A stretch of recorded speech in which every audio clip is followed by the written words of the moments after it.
It's party Aha. time. There he is. Cats and dogs. Well, did you swim from your job? Yeah. Awful. We are good.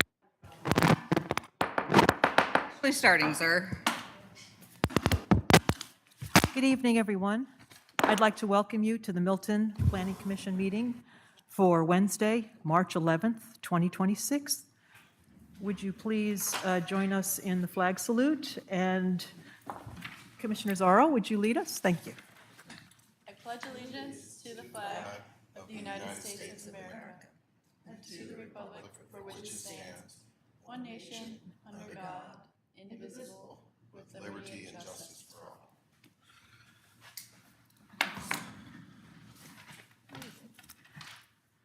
Okay. Next order of business is our roll call. Commissioner Boyle, Here? Commissioner Oler, Present. Commissioner Johnson, Present. Commissioner Zorro, Here. Vice Chair Whalen, present. Next item, and before we go to that, I do want to just make a public announcement. Own my stuff. Last month, our meeting was not held because there was a thought that we did not have a quorum, and I take responsibility for not having switched off default mode. Our bylaws state that a majority of the members of the Planning Commission shall constitute a quorum for the transaction of business. So the fact that we have 5 members at the moment means that a quorum, as I understand things now, would have been 3. We had 3 at the past meeting. So I apologize to those who made the effort to come, and we just were in default mode thinking, and I apologize for any inconvenience. So, yes, Commissioner. I looked at it as you were being kind for the opinions of Commissioner Oler, and that's why we didn't have the meeting, is because you appreciated her input so much that we should probably hold the meeting until. That's what I thought. Yeah, right? I mean, Yeah. And most of our committees are the majority. Yeah. thank you, Jacqueline. No, Or, I But just that's want to own fine. it. So we're on to item number 3, election of the chair and the vice chair. And we have a pretty detailed listing of what it takes, but it's pretty simple. Does everyone understand? And I'll ask a few times for the more shy folks for a nomination. And I'd like to start off the nominations, and I'd like to nominate Commissioner Boyle for position of chair for 2026. Other nominations? I'd like to nominate Commissioner Oler. Okay. Any other? I'd also like to nominate Commissioner Oler. Just for my understanding, do we do chair completely separate from vice chair, and then we'll move on to that? Perfect. Yes. Yeah, so we'll run through, I'm sorry, I should have just highlighted a few things for our audience and a reminder for us all. We'll go through the chair. I'll ask a few times in case there's folks who are shy or thinking about it. And the vote for the nominations are in the order that the nominations are made. And so first, any other nominations for chair? Okay. So the first person nominated, Commissioner Boyle. All those in favor for electing Commissioner Boyle to be our chair for 2026, please signify by saying aye. Aye. So that looks like 2, correct? 2 to 3. Okay. All those in favor of electing, so that motion failed, just to be clear. All those in favor of electing Commissioner Oler as chair, please signify by saying aye. Aye. Okay. We have 5 in favor of Commissioner Oler for chair. Next will be vice chair. Anyone like to open up nominations for vice chair? I move to nominate Commissioner Johnson for vice chair. Okay. Any other nominations? I'd like to nominate Commissioner Boyle for vice chair. And do we have any other nominations? One more time. Okay, hearing none. Commissioner Johnson was nominated first for Vice Chair for 2026. All those in favor of Commissioner Johnson as Vice Chair for 2026, please signify by saying aye. Aye. We have a 3-2 vote. So Commissioner Johnson will be our Vice Chair for 2026. So, next thing, Commissioner Oler, are you ready to take the gavel, or would you like to take the gavel next month? You can continue, since you're No, it's prepared to, with so many Okay. discussions of the Alrighty. significant. Well, we chunk have of- Commissioner Vice Chair. Do you want to take on the meeting, or would you like to wait till next month in the event of? I'm happy to do it, but Commissioner, Jacqueline, I respect you. Let's just go ahead and wait till the next meeting. okay. All right. Fine. Thank you for that for You're us. welcome. Definitely. Okay, so we're on to item 4, additions, deletions, and corrections to tonight's agenda. Anybody have any topics or corrections? Seeing none. We now have item 5 on our agenda, public participation, and that is for a public hearing on our proposed community forest preservation regulations as they stand at the moment. So do we have a sign-in sheet? I'll run over and get that. Excuse me. We're doing public participation? Or are we doing the minutes? Yeah, we'll correct it.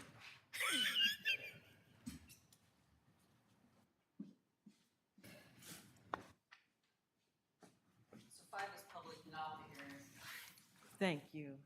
It takes a village. I've really learned that this week. I think it's, It's only Wednesday. And it's only Wednesday. It's the time change. That's what I blame it Public on. participation for the purpose of making a comment as a member of our community to address any issue that you feel the planning commission should be made aware of. And are there any members of the audience who have a public comment just in general? Seeing none. Okay, we're moving along to the approval of the minutes for December 10, 2025. Any corrections or edits? Anyone? No? No. So may I have a motion, please, to approve the minutes? Yes.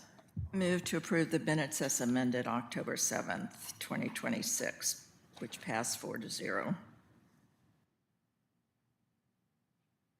What? I'm confused. Yeah. So the minutes Minutes of December 10th. is Yeah. for December 10th. December 10th. Okay, but it has the, oh, I'm sorry. We usually have the motion at the top. I'm reading did the I- previous motion. Yeah.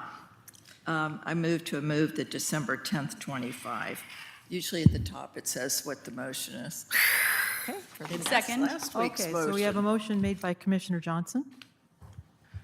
Say it again. Second, a motion's Oh, been I made want by the motion to our approve the future- December 10th, 2020. You're good. It can't You're be good. that, it Yes. can't be. We didn't have a January meeting. We canceled the February meeting. It is can't the be December 10th. We meeting. didn't meet yesterday. Literally haven't met since December. Yes, that is correct. Whatever you all want, because this is telling me it's either the 10th or it's the 10th. We did not meet. Today's the 11th, Today's the 11th Yes. of March. so I can say 11th, right? No, what? So No. we're on. We're a doing portion- the minutes. You know what? I think we all should go out and have a soda. Usually this is easy. I want to approve the minutes that are in the meeting agenda tonight. Now, you put the date on it that you want, but it is showing me December 10th. It is showing me October 7th. You said it. I said it correctly the first, okay. Okay. So just to clarify, motion's been made to approve the minutes for December 10, 2025, correct? A motion's been made by Commissioner Johnson. It's been seconded by Commissioner Zarro. Yes.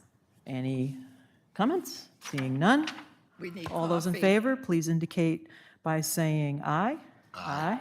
Any opposed? The motion passes 5-0. Now we're on to the public hearing. Okay, so Manager Stolnecker, would you like to just give a brief overview and Yes. before we start the public hearing? Thank you, Planning Commission members. So before us is, it's PLN 2026-0001, Proposed Community Forest Preservation. This would be adding a section to our code. So the Planning Commission Work Plan in 2025 identified reviewing and updating the landscaping section. Yeah, thank you. Way too loud. It's verbatim, yeah. It's reverbing. She's already got enough problems over here. Because I sit next to you. What do you expect? And so part of that includes Better. tree replacement. And per the discussions that staff had and then the Planning Commission had, it really felt that this area needed to be pulled out and have its own new section. We've received a lot of input from the public. We held some information at the last Milton Days that really showed that the residents of Milton were supportive and kind of wanted to make sure that we are maintaining our trees in our urban forest. And so tonight is the first public hearing that this is the public hearing that the Planning Commission holds. They will eventually make a recommendation to the City Council, who will hold a second public hearing prior to their adoption, or at least taking action on it if they support it. So the draft is attempting to outline more specific definitions and requirements for the permitting process to sort of identify and protect those trees that have the most value, update the tree replacement to more of an industry norm, allow an in lieu of option, and direct the city to establish an urban forest management plan. My anticipation is that there's not an adoption tonight. It's not recommended, that there will be more discussion, but we wanted to make sure that we were getting public input early on as we were amending and revising this version. Okay. Thank you for that, Manager Stolnecker. So I'd like to open up the public hearing at 6:14 PM. And we have some people signed up to offer comments during the public hearing period on the proposed community forest preservation regulations. First is Jackie Strader. You just say your name and the city you live in. Thank you. Jackie Strader, Milton, Washington. I support a tree code and I support trees. However, I have some thoughts. They're a little disjointed as I go through it, but I own an undeveloped lot and I live on what by this code would be considered an underdeveloped lot, and I have 2 other underdeveloped lots in Milton. And on my undeveloped lot, I have 16 exceptional trees, 7 significant trees, and they're in 4 groves that, based on the way the code is written, could potentially make the lot unbuildable. It's like this. If this was, it's 90 by 210. And so as you're making your decisions, it's deciding how to go about it, because to look to certain people in town who live on lots that I love my trees, to me it's like a cathedral when we're sitting out there looking up at them, but someday we won't own it, and if it has 0 value, then we've been paying taxes and stormwater and everything on a lot that, based on this current code, could potentially be unbuildable or of significantly reduced value if there's only a very small sized lot. And I know I've talked with the planning manager about that concern, and I believe that there will be some allowance made. It's just looking at it overall. I also believe that in order to protect trees, if it's true that the majority of Milton believes in protecting trees, then it should apply to all the lots, because there are some lots that are not considered underdeveloped that have significant trees. And shouldn't we want to save those trees too, rather than just the ones that are developer attractive? I like Kirkland's code because they have a minimum number of trees, and if you're below that number, you can't take a tree down. I believe it's 3 trees or 5 trees. And so if you want to take down your tree, you can't if you don't have the minimum number. Or it's possible I was ready last month, and so the thoughts are now all disjointed, but they had a system in place. They had thought of all these different ways of meeting it, and I really liked the way their code was done. I also appreciate what Covington's trying to do. I like what Burion's trying to do. I looked at Bellingham. I like how they're looking at it. There's, a lot of thought in it. And I just think this is a really good start. I hope we keep doing it. It concerns me because it might be taking from some people, expecting some people to sacrifice for the majority. And I think that that's going to make it difficult to pass. Thank you. Thank you. Okay. So the next person we have signed up to speak on the regulations as they stand at the moment is Linda Flanagan. If you'd come on up and name the city you live in. Thank you. I'm Linda Flanagan. I live in Milton over in the mobile park. I am late to this party, so I'm just here mostly to find out what's going on. My main concern is all of the huge spots that are being just laid bare. And all of our forests are just going away. That eyesore over along the freeway, I don't know what it's for. I don't know what it's doing. Acres and acres and 100 acres of trees just gone. The watershed is ripped aside. Whatever they want to call that cult thing that's going on, they call it a church over by the lake. The watershed into the lake has been totally ruined. They're putting up apartments, houses, and they're just taking everything down. And so I'm very concerned about that. And the rest, I'm just here to find out. Thank you. Thank you. Could you spell her last name, please? It's Flanagan, Flanigan. Thank you. Thank you. Okay. Okay. Is there anyone else who wishes to comment? Yes, please come forward and say your name and the city you live in, please. So my name's Barbara Buck. I live in Milton. So just listening to all this, I just read through the proposed, draft of this ordinance, which I think is fantastic. Long time coming. But again, based on the comments from this last young lady, wouldn't it make a lot of sense with all the development happening around Milton, and we are all are feeling it, we all see it, what about a moratorium on even cutting down a tree until this ordinance gets put into place? Because again, if you look at what happened on Milton Way and Porter right on the corner, it's a travesty.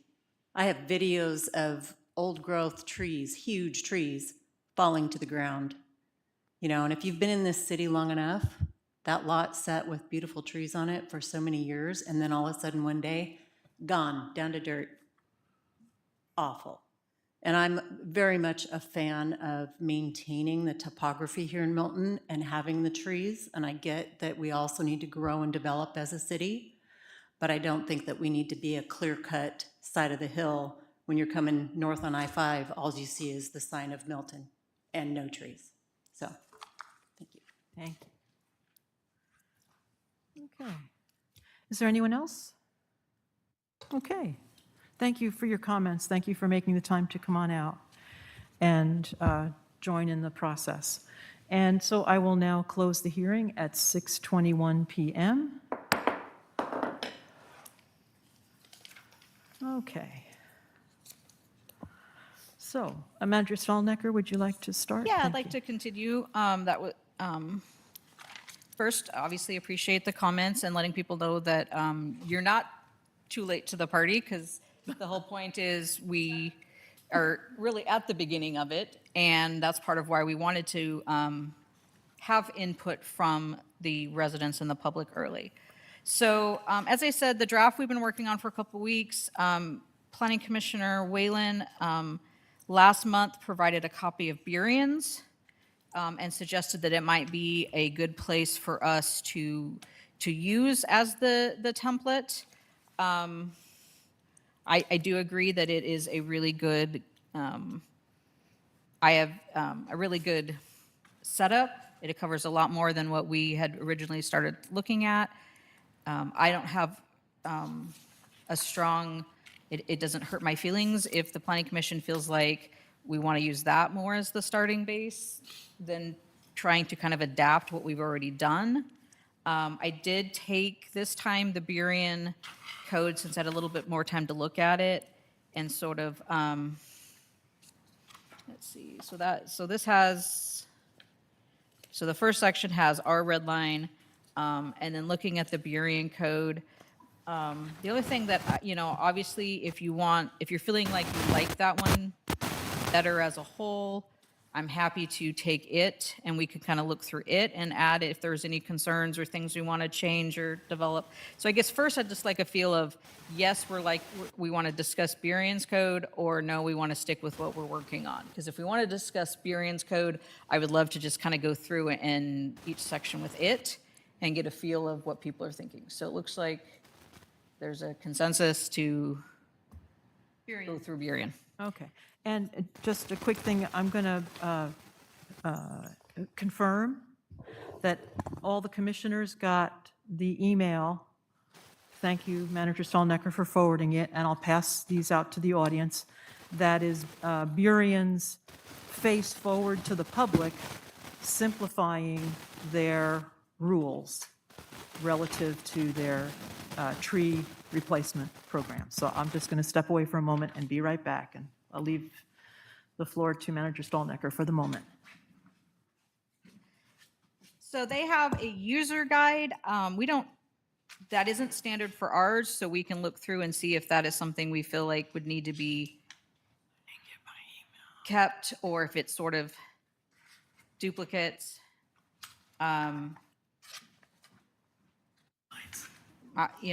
But so that part I'm not 100% sure on, just because like I said, I don't know if that's something they have in every one of their sections. Right. And if it is that something we want to start or not start? So that part I'm not sure about. The purposes, obviously I would mesh the purposes we've been working on and see if there's anything that they appreciate, that we would like to add. And then it goes into applicability, exemptions, permitting, and review authority, which is all, that's the fine tuning of the procedures of how we do it. So I guess, I think it makes sense, those first three or more just sort of high level. Is there any thoughts, comments on A, B, and C, which is 010, 020, and 030? Okay. Anyone with comments? I have a couple questions. Yes, Commissioner Boyle. Do you have another copy of this for Commissioner Johnson? I can't, I'm having Okay. problems with my Oh, email, yes. my city email. Oh, Did yeah, you, With the stuff that she sent out? Yeah. I do, Yep. yeah. the stuff for today. Here, Awesome. here's this. Did it just come today? Yes. Yes. That was the one I that haven't came out been today. home, that's why then. I had a question about, we've got the page 7 through 12, or 13 is the draft, and then we redline the draft.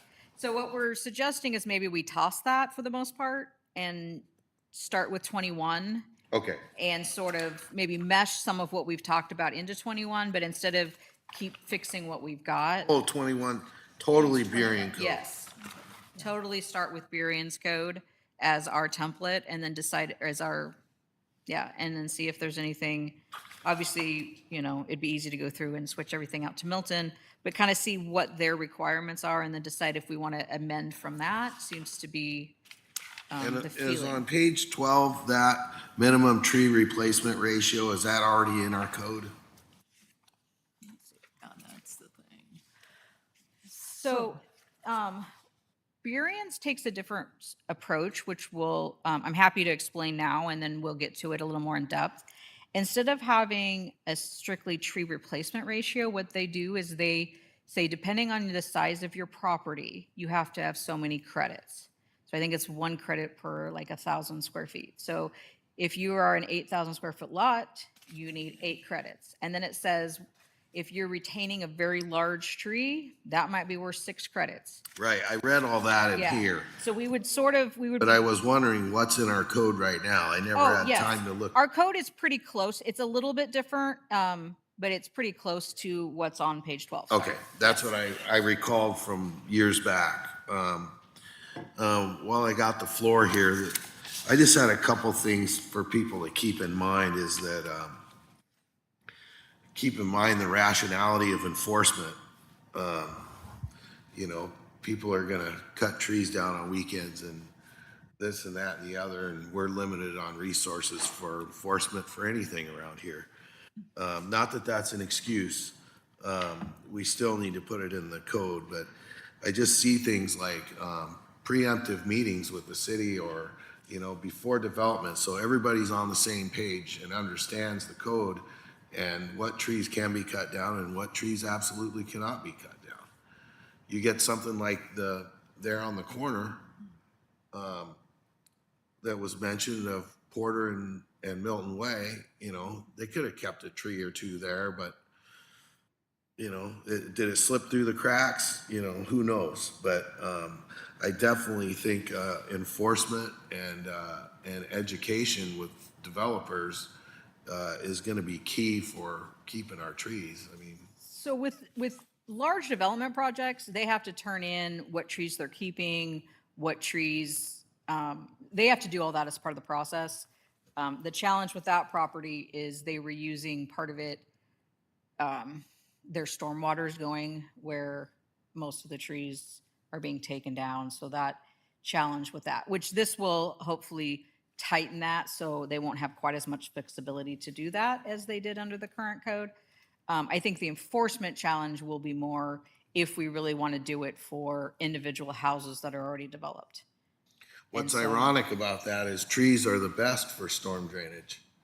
Yeah, but we also require them to put in. Giant, systems, so- massive, I know. over-engineered. And this will hopefully, yes, it will get us better tools than what we've had in the past to, but we do with developers, meet with them, they have to provide stuff. Yeah. Okay, fair enough. Off my soapbox. Thank you for the time. Yes, Vice Chair Johnson. Thank you. I agree with Commissioner Boyle. I mean, trees, this is a better start than what we've had in the past. Oh, I'm sorry, I thought I had this off. That's my alarm. We have to do something because I believe it has to be fair for all sides. People that are not developing their property and people that are going to develop their property, underdeveloped or whatever. And so we can't penalize one group in the city for a developer and rules to allow them to do certain things. So everything should be sort of equal on the requirements, and I understand from the audience, that is a need, and we do have some properties. And when I look at the church property and all the trees that were taken down there, and the replacements are different, and then we've also talked about with Uh-oh. Did a mic, did some the settings trees, change? there we go. Thank you. There you Did it stop? I think it's the rain. It's intentional. But we've talked about it before, is with this ordinance, we want to develop a way to see what trees we want in Milton. What type of canopy do we want in Milton? What is fair? Is it the circumference of the tree or where in the credits are? And so I like variance. I think it's fair, but I did not focus in on as to the person who has undeveloped property in the future of what would happen for that piece of property. I didn't focus on that on the Burien one. I don't Additional know. comments? I found the Burien, and thank you so much, Commissioner Whalen, for finding that and sharing it with us. I think it's really helpful. It's a lot simpler. It's, as you go through it, it's very easy to understand, and it seems like it simplifies a lot of things. So I agree that it's a great starting point. I like it. Thank you for sharing it. Commissioner Zarro. Generally, I agree. I like the Burien Code. I was against a credit system at first because it seemed also unnecessarily confusing and to be too much, but I do agree the Burien credit system seems to be very straightforward. As far as what Manager Stallnecker was asking about user guide, if we don't have a user guide anywhere else, I say nix it. If it's truly just summarizing what they're going to read anyways. Purpose, I agree with mashing it into our existing purpose, combining them. I'm sure there's a lot of overlap.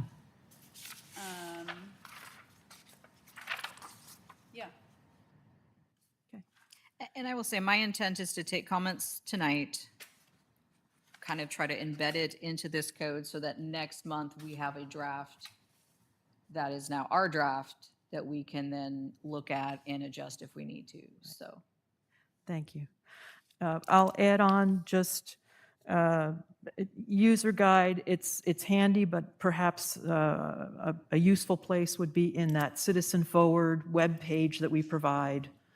I think, I don't know Burien's strategy for their municipal code, and it could be that they just, that's their standard. I don't know. But it gives a lot of useful information in terms of the overall goal, which is all lots are going to be affected.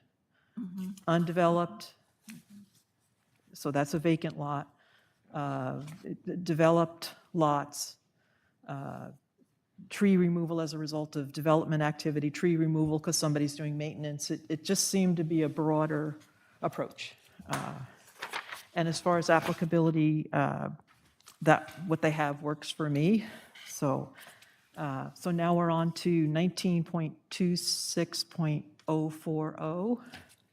So I figure I'll go through, because I think of the tree protection is 040 and 050.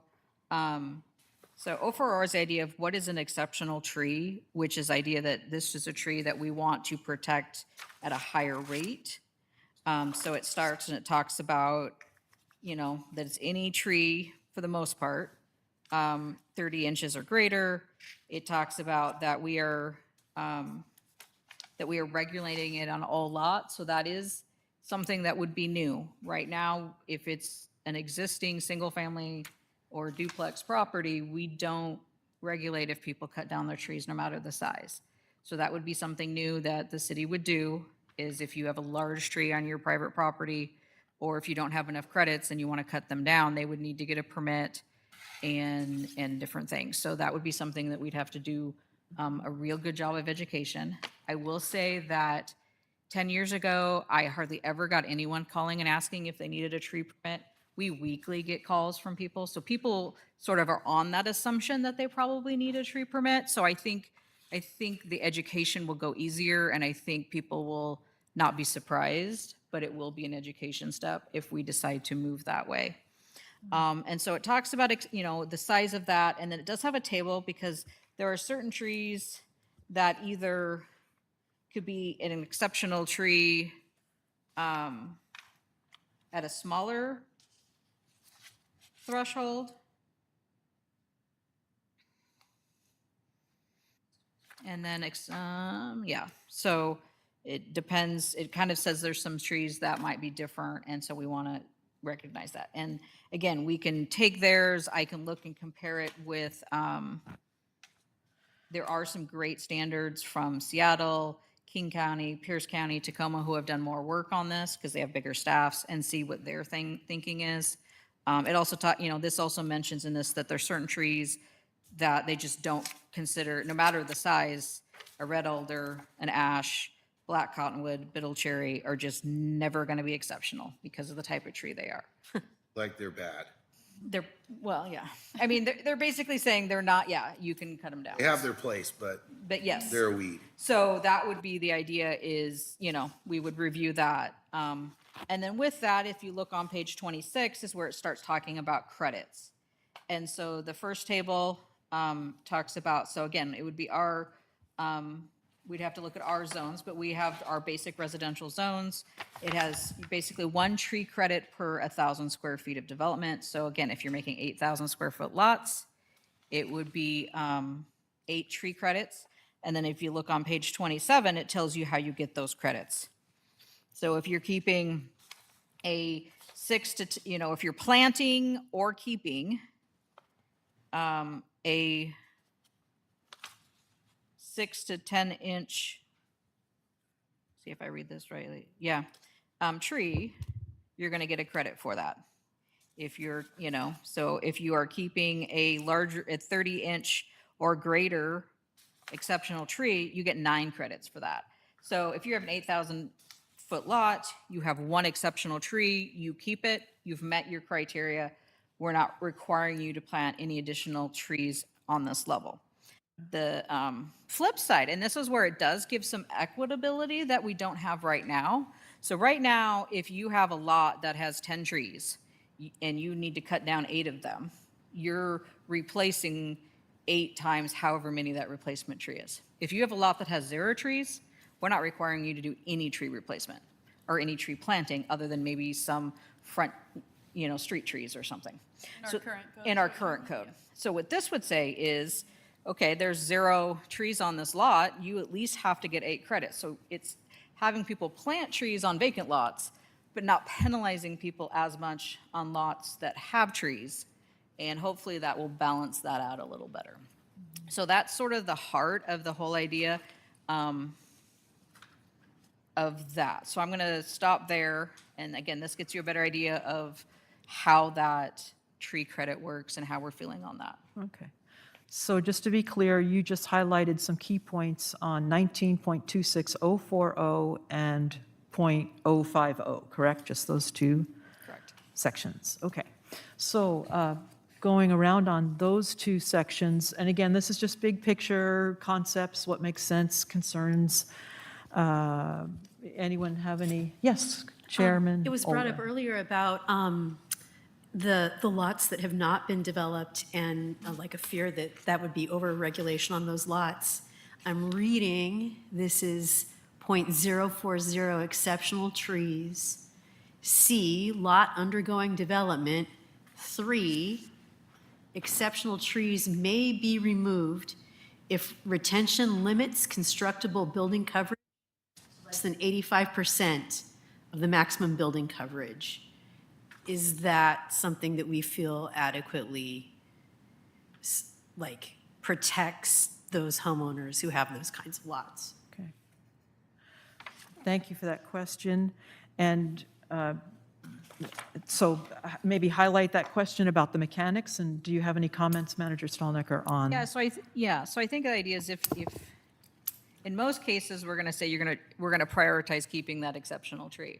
But if that exceptional tree is right in the center, and this says, you can't really, it would make it so you really couldn't develop it, then yes, we will let you. You're going to have to do the credits or, different things, but it does sort of, you may have to do some replacements, but it does allow exceptional trees to be taken down under certain circumstances. So I can do a little bit of digging too, if that is the right number, what's the thought on that? And what's the algebra? So Yeah. to speak? I looked at it and said, what are we talking about? What is Burien, I'm sorry to interrupt, but just what does Burien mean by building coverage? Is it the same thing we mean? In other areas of the code, they talk about developable area, so the terms and such ought to just be clear. So I would just love to see some examples of how that 85% number works out. And then secondly, I'm sorry, Chairman Oler, on that topic, any other? Feel free, please. Okay.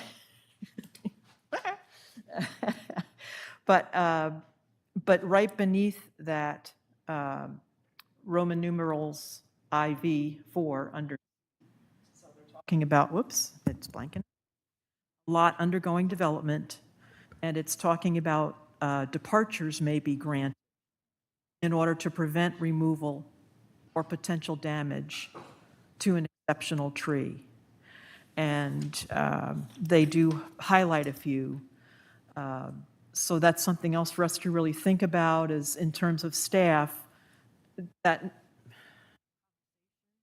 of, okay, you have this tree, it's exceptional.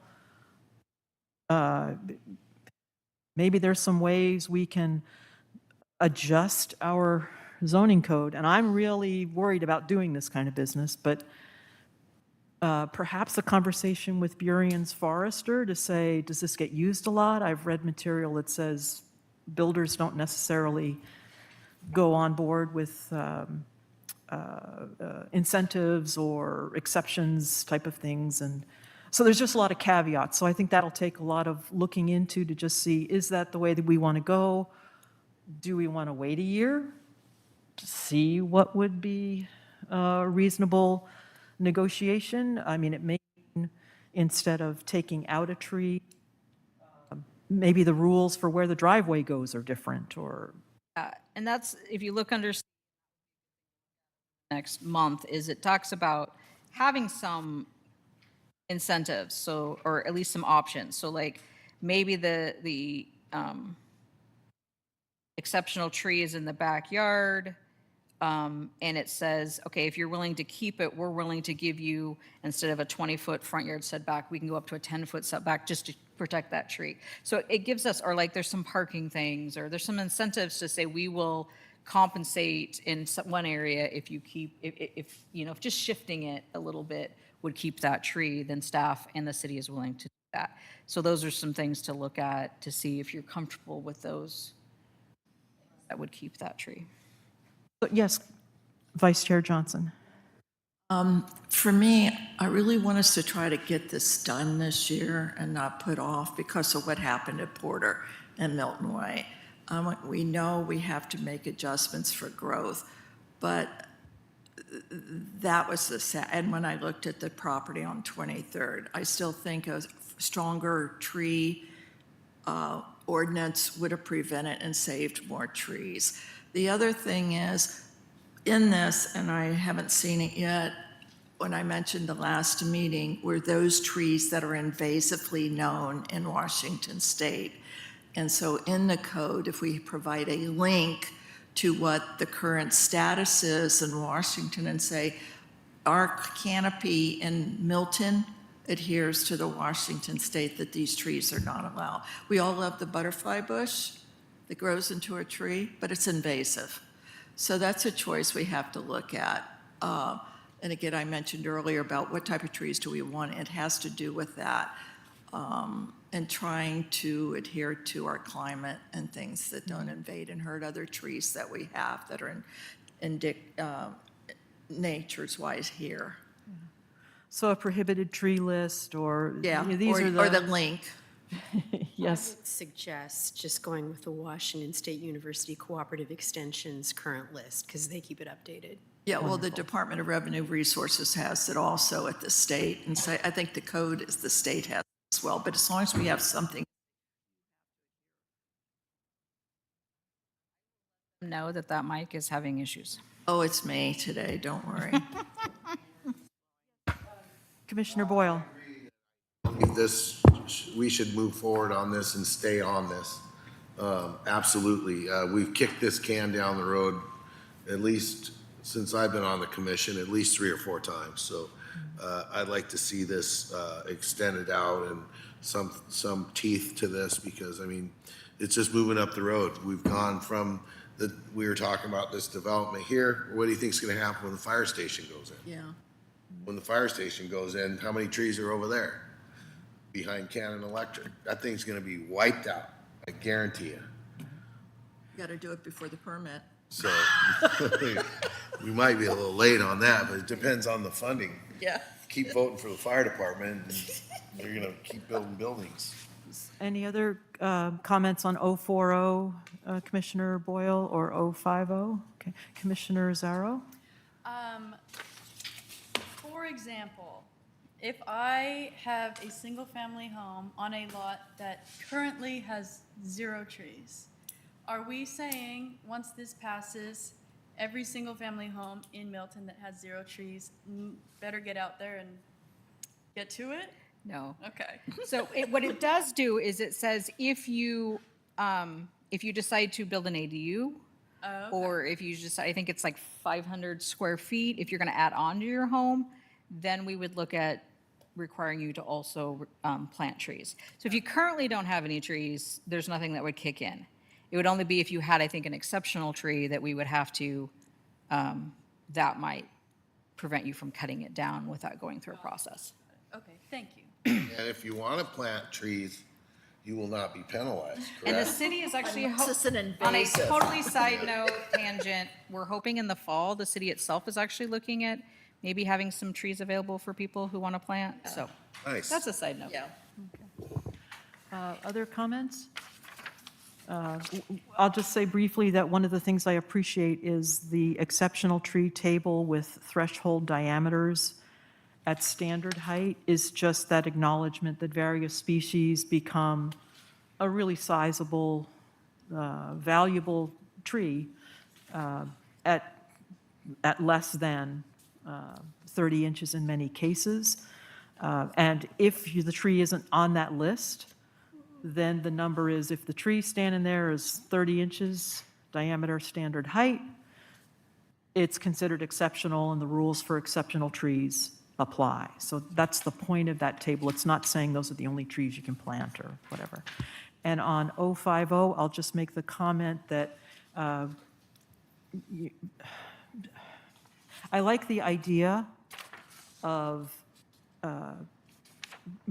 requiring a minimum number of tree credits per 1,000 square feet.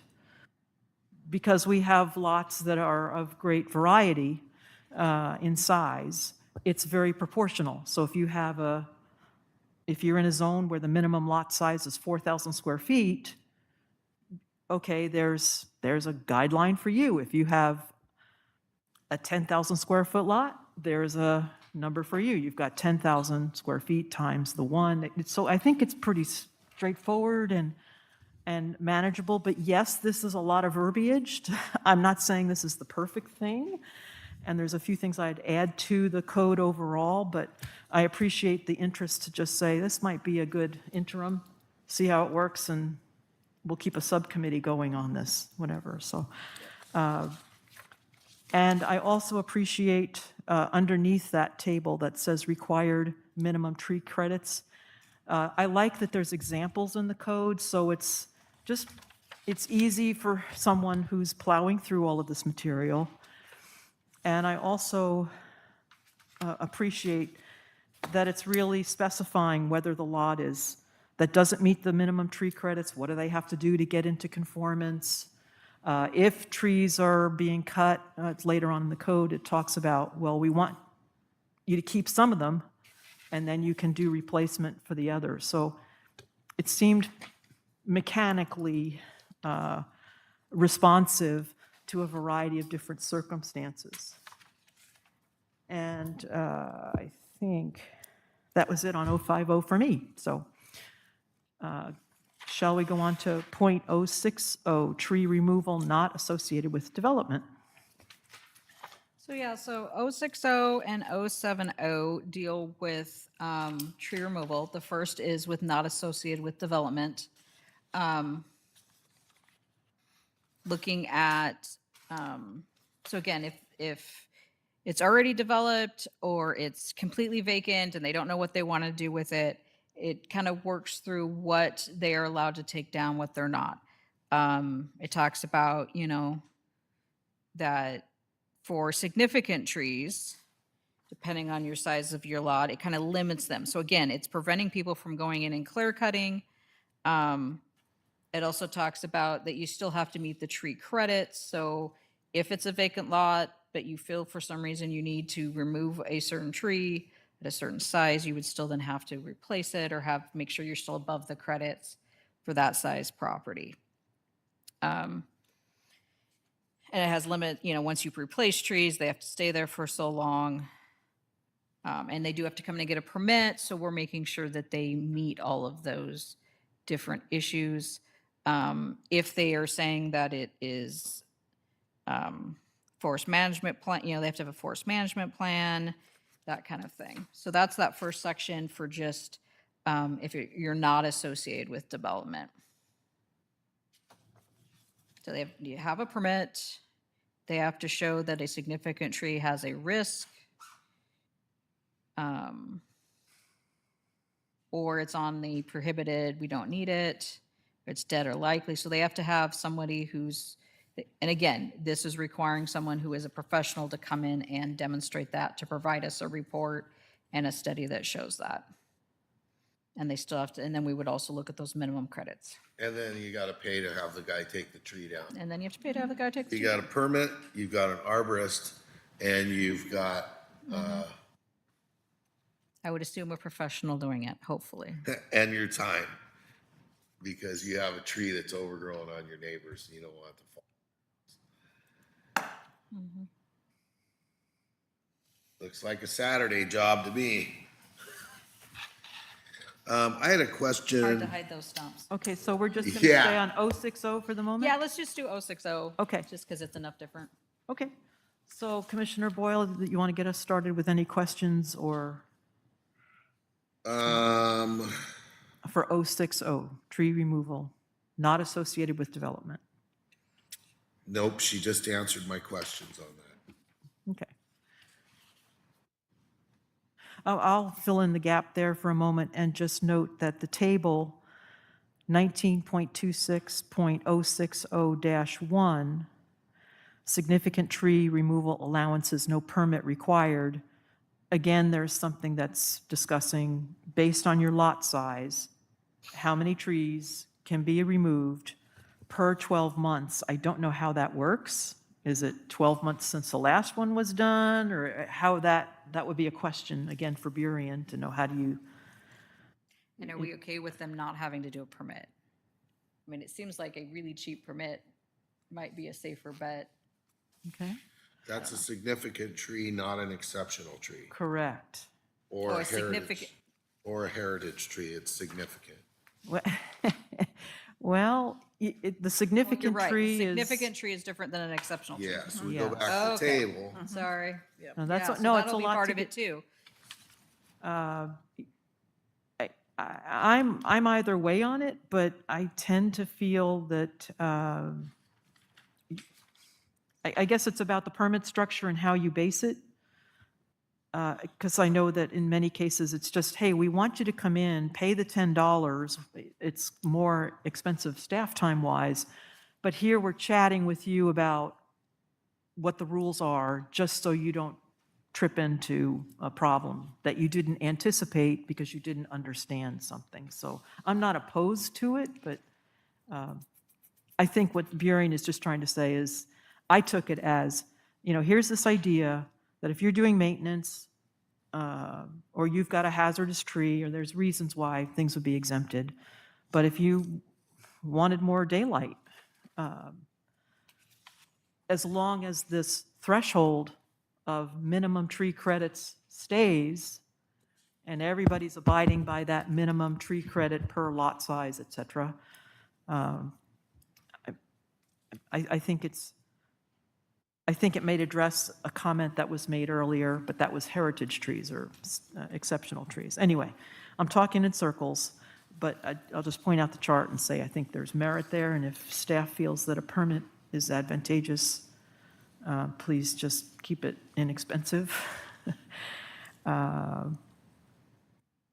And there are times when we don't, there are things like in the shorelines and the critical areas that doesn't require a permit per se, but it does say you must notify the city ahead of time. So maybe it's something where we just say, you need to notify us. So my intent is not to want to fine people. My intent is to make sure they are aware of the rules and the guidelines. So it might be something like that. And another comment, if some of these things are starting to spin around in your head, the email that I asked Manager Stallnecker to send out with the handouts, there was that matrix that just really made it very user-friendly to understand when a permit's required, whether it's a major or a minor permit, and try to help people parse through the situation. So, any other comments on 060? Burien obviously has a graphic designer on staff. This is probably a side issue that just, I wondered as we were reading through. This doesn't touch on those kinds of things that when Commissioner Boyle brought up, it's a hazard to your neighbor. This isn't that kind of, this doesn't touch on those kinds of disputes when your neighbor says, I think you should cut your tree down. It looks like it's going to fall on my house, or it's leaning over, its leaves are dropping onto my roof. Like those kinds of disputes aren't covered by this plan at all, correct? No, those become civil issues. I mean, yeah, so if a neighbor believes, then, neighbor A believes neighbor B's tree, then they have to amongst themselves figure out if it is or not. And it's a civil issue. Ours is just whether or not, again, if neighbor B does a study and says, oh my, yes, it is a liability and different things, then they could apply to have it removed. But we don't get into disputes with that. Completely separate. Yep. I was more referring to, in my defense, me being a good neighbor, knowing that my tree is hanging over my neighbor's house. I wasn't insinuating that I didn't like my neighbor's tree. But anyways, I got a couple comments here, since we're going back and forth about trees. And somebody mentioned Kirkland's code. I just remind everybody that when we had the big windstorm last year and that lady was killed, you know where she was killed? She was killed in Kirkland. And if you ever drive through Bridle Trails and all that, and it's beautiful, fir trees, cedar trees, as far as the eye can see. But they do not allow people to thin out those trees or anything. You cannot touch those trees. And so you just have to remember that it could become a hazard. We build houses and there's a tree 2 foot around, 4 foot from the foundation. I see that as a hazard. Some people do not. And then when it comes down, it comes down. And so I'm all about tree protection and canopy protection and all that, but we have to keep in mind that sometimes a tree does need to be taken down. And so I'm going to be focusing on the replanting and the credit system more than the policing. I'll leave that up to the city. Yes, Vice Chair Johnson. Oh, thank you. Okay, when I look at page 28, dealing with the tree removal not associated with development, and then I go over to page 29, and I look at tree removal associated with development activity, I question, why is there more requirement for one not associated with development versus one associated with development? And on the tree removal on 28, there's dates of the calendar days and expiration days, but I don't see the same thing. From when I read it before, you look at 1926-070 tree removal associated with development, significant trees and exceptional trees shall be retained, major, and then back onto 28, that's minor. Don't develop property have major trees? So I think. Maybe I'm reading it wrong. No, so I think part of it is, if a property is already developed, we're really only regulating when they can take down a tree. When you switch over to development activity, it's actually, they're doing 070 They're also doing 080, so they're having to, we're looking at what they can remove, what they have to maintain, what they have to protect, and they have to do a full study for us. Right.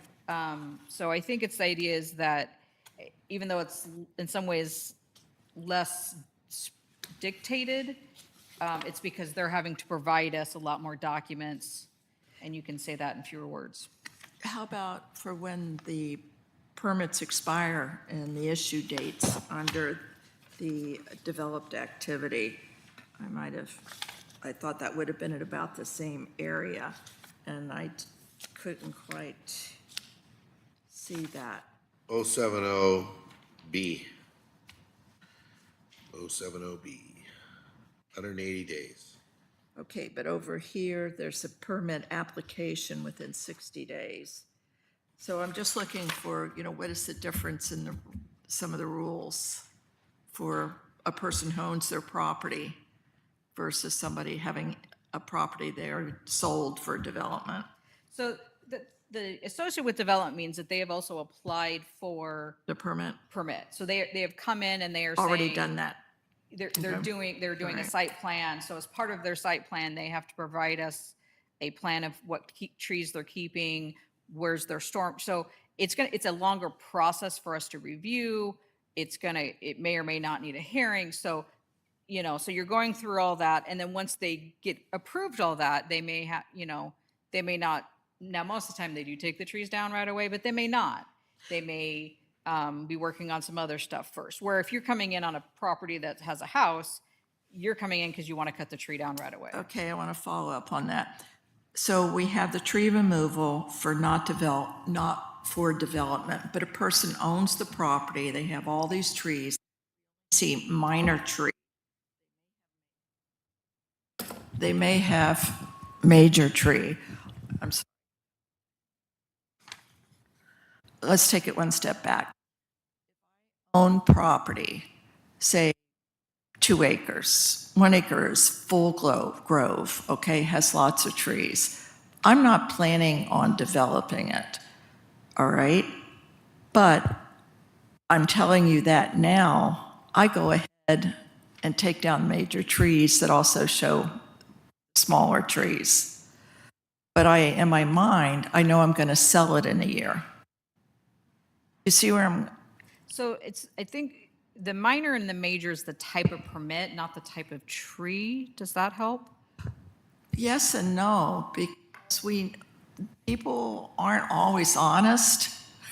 So what I'm saying is, how do we prevent a person who owns property taking advantage of this where they should really be under this? Well, so if you're under 28, on page 28, 29, it's basically, it's saying you can only take down, if you look at the table on page 29, you're only able to take down, depending on your size of your lot, 1 or 2 trees per year. So it's limiting, you might be able to take down 1 tree or maybe 2 trees, but where if you're developing, we might say, yes, you can take down 12 trees, but you're maintaining these credits and everything. So is that? Can I make a comment? Yeah, because I Yes. know you've studied this code A probably a more. little bit more, and boy, when you start reading, Yeah. so many cities approach this with, anyway, enough said. I share the same concern, and I've seen it happen already. There's word in the community. Yes. We're discussing improving the standards for protecting our community's urban forest, and I've already witnessed people they're just cutting them down, kind of thing. So I looked at Kirkland's code, which is above my bandwidth to really grasp. It's like 3 times as long, at least twice as long as Burion's, at least.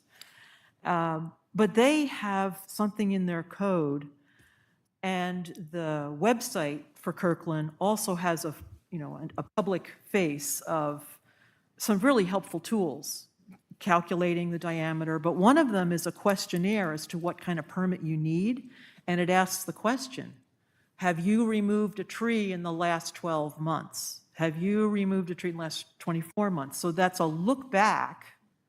And my question to staff is, If we put a rule in there, in our code now, and says, that basically says, if you've cut a tree down 12 months ago, that is going to have a bearing or an impact on what you can do now. In Kirkland's case, they tell you, you're not going to get a permit for a year.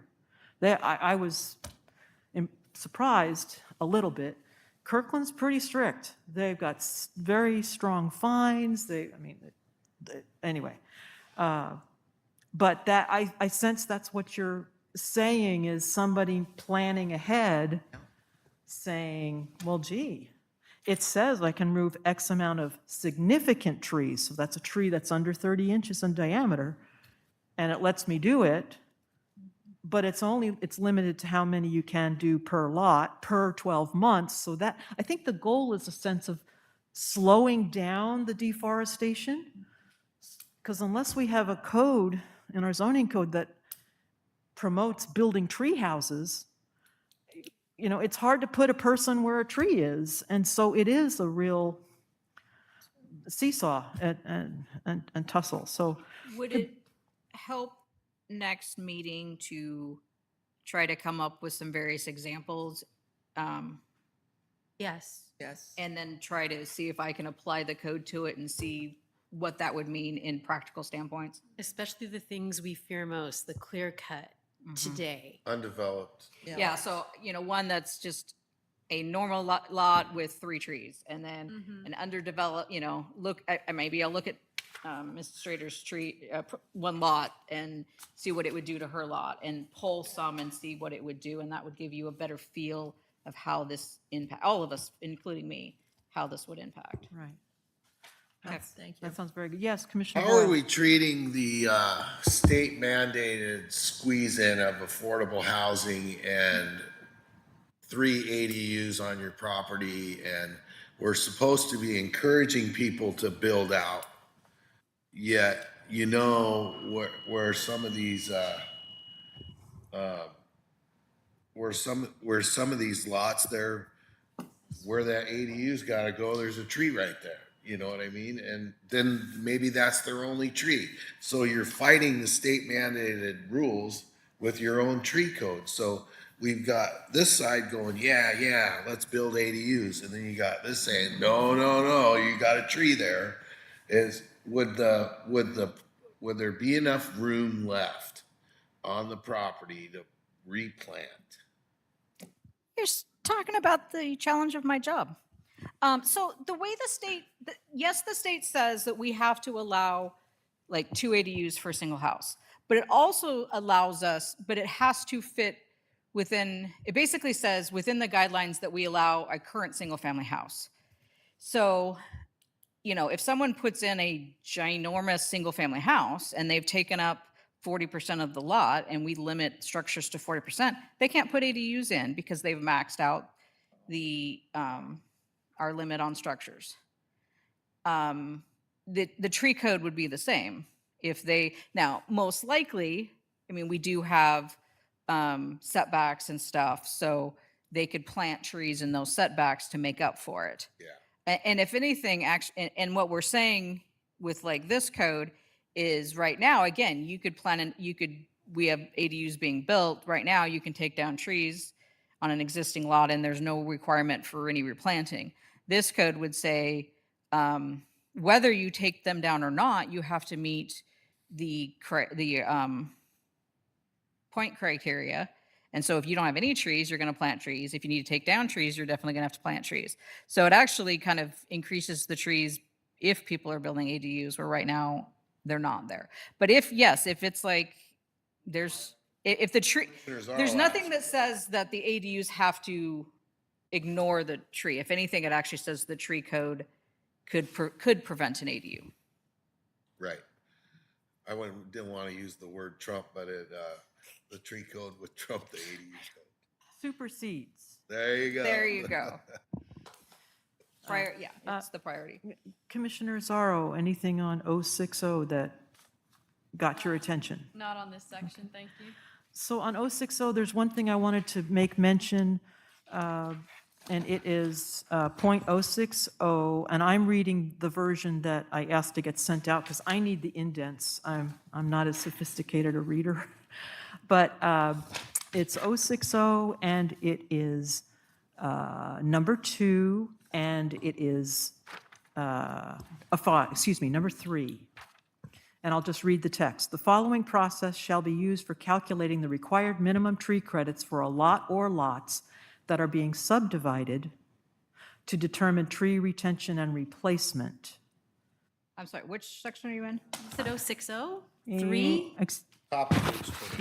But that does not match, so. Okay, I'm sorry, 050, minimum tree 050. credits. Thank you for keeping me on track. I'm ahead and looking behind. You're going behind. Okay, 0503, middle of page 27. Okay, so number 3, the required minimum credits shall be applied to the developable of the short plat or subdivision, and they denote that it excludes critical areas, buffers, public right-of-way, private right-of-way, shared driveways, public trails.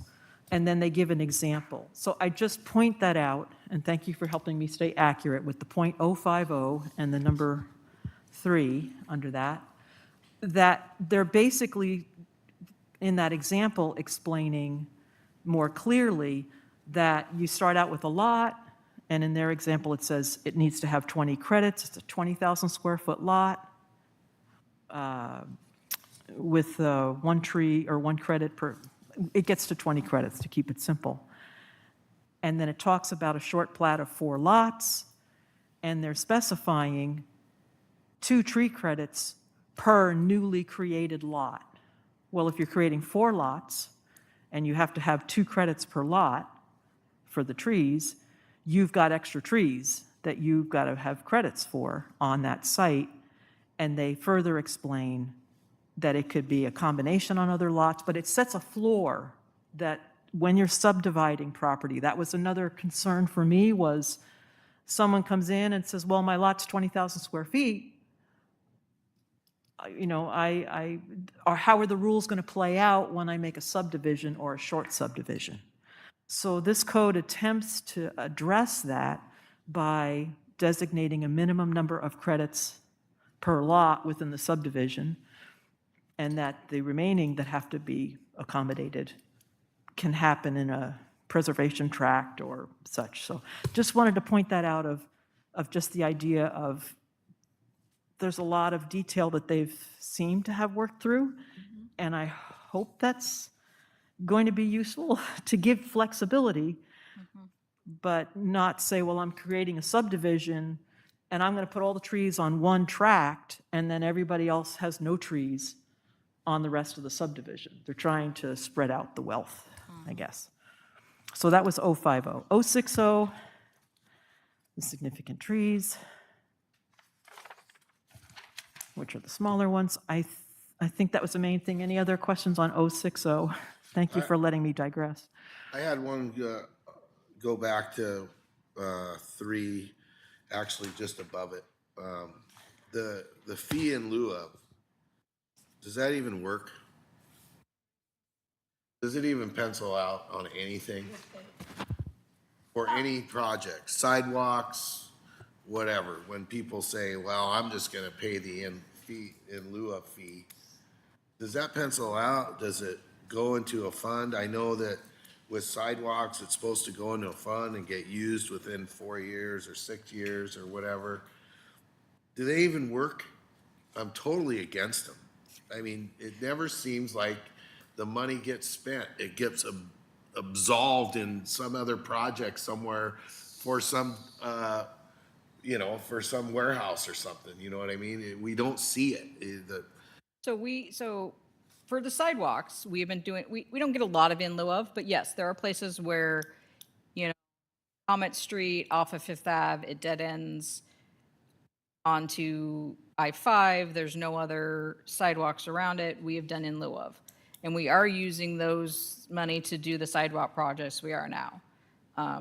Because we've done 19th, we're doing sidewalks on 23rd. So yes, that in lieu of money is in its own account. Michelle tracks it, and we use it for sidewalks. I'm not a fan. I'm just saying. I mean, We don't, these houses here 15, Oh, and again, I 15 don't years know- ago, and now people are parking in the right of way. There's people over on the other side because it overflows from this house, and they're parking in the ditch and dragging mud in the road. If you I got don't- cars there, how are people gonna walk? If you had a sidewalk, people could Yeah, walk. and I Make them don't- put the thing in. I don't know what the rationale was there, because usually what, the times we do in lieu of was when it just, there's nothing around it and it's not on our, we sort of, the Public Works Department has a schedule of where we're trying to do sidewalks and we're trying to connect those missing links. And so if it's in those areas that's all developed and it just seems like it would be really out of place to, and then you get, because people say, why the city make you do this little bit of sidewalk in the middle of nowhere? We will use that money to fill those in. Yeah, I know, I've got this lecture before. Yeah, so, I would like What to, area? I would like to remove the in lieu of fee. so. From this.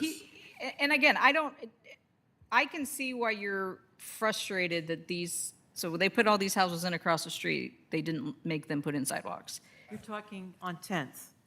I'm talking on 10th, I'm talking on Okay. Yeah, Can I speak to 10th? Laurel. Because it's a long time ago. I think you're talking on Juniper, or, No, I'm no, talking Laurel, right Laurel, here. right here on Laurel. Talking about you're talking about the string Right of new here, houses, kitty corner of corner 10th. from where we're sitting. Yes, okay. That was the result of old code that we had that wasn't nimble enough, and there could have been more.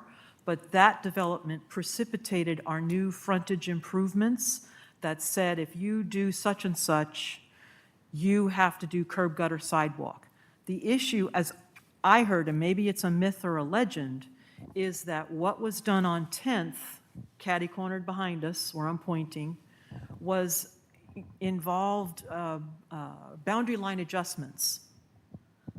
And somehow, the way the rules were written in Milton, it wasn't, they weren't creating new lots, they were just moving things around. We didn't have a code that said, when you develop, doesn't matter how you're doing it, if you do X amount of development, you have to do curb gutter sidewalk. And it might be something worth looking at again, because I think there was questions, well, what if somebody builds an ADU in the back? Do they have to do frontage improvements? So that is in our code, and I'm not, it may be in the subdivision, Title 16. So the subdivision code, yeah, so I think it's in the it might be in the street. I don't think it's in the subdivision, I think it's in the street. That, again, yes, if you are now building a house where there hasn't been a house, you do have to do frontage, and we do on it, and depending on what it is, the Public Works Director can approve an in lieu of. And there are times we do, because we feel that money is better spent fixing a hole on 19th or a hole on 23rd, and then I think 27th is going to be next. We're trying to do, those major thoroughfares than having one lot of sidewalk where it's never going to I develop came around up it. here and spoke in front of council 15, 17 years ago when this thing went in. Yeah, but And I again- asked, why didn't sidewalks get put in? And they told me they paid an in lieu of fee. Oh, I don't know about that. So I would This like, is why he's against it. so I would like this in So- lieu of fee removed. Why give them an out? We want trees or So not? again, I don't know if it makes sense with this particular credits. I'll have to look at it. Under our current code, I want it in a lieu of, because the way our current code is, again, you take a lot, this lot doesn't have any trees, they don't have to put any trees on it. This lot has 20 trees. We now tell them they have to put 200 trees. They can't put 200 trees. The way it's been managed over the last 10 years is like, well, tell us what you can, we do make them put in as many as they can, but there's usually a gap where we just say, well, they can't reasonably put those trees on there, and they don't have to do anything. So I'd rather them pay into, and then we can use that to plant trees elsewhere once we've maxed them out. Now, with the credits, does it make sense? It may not be, because our credit system is very reasonable. So there are times I think the in lieu of makes sense, and it should never be the first priority. It should always be once you've done everything else. But I hear what you're saying, and we can, And I agree. It we can does look at say, it. it does say last. It says first, second, and if fee in lieu of is last. So the other add-on to that is what would that cost be? I've had the pleasure of talking with a few urban foresters who say, you got to think maintenance for several years, acquisition of the tree, there's components involved in what constitutes that fee in lieu. So that's going to be an area of research as well. And just in that vein, I would say, I think one area that I wish was stronger in Burien, and I hope maybe we change that, is to require performance 5 years out from development.